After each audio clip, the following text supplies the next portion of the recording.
Magandang tanghali to everyone and thank you so much for coming to Bulal. Ayan, so today is a very special day for us kasi we prepared a 5-course tasting menu for everyone. So we hope everyone's hungry. Tutulog na tayo lahat? Yes! Ayan. Ayan, so together with Clara Malay, we wanted to create a very special experience for everyone. Like what we mentioned, we wanted to elevate the simple dining experience by using our ready-made sauces. So, to start, we prepared our first course. So, we're going to be serving it in a while. So, dito sa harap natin, right beside me, per podium, we highlighted the Clara Malay products that we use per dish. So, ayan na natin yung mga salads, Robbie. Ayan. So the first dish, in front of you meron tayong menu. We call this the black tie. Ayan.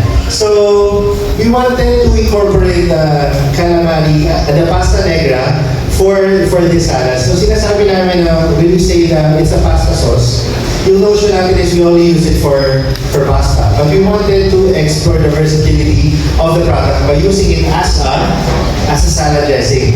So the good thing about the pasta negra is that it's already pasteurized. So straight from the pouch, you can incorporate it directly dito sa sauce natin, which is what we did exactly with the black tie. So we use the pasta negra for 2 components of this salad dish. So ginamit namin siya as a batter for the squid rings, and then ginamit natin siya as a vinaigrette for the salad dressing.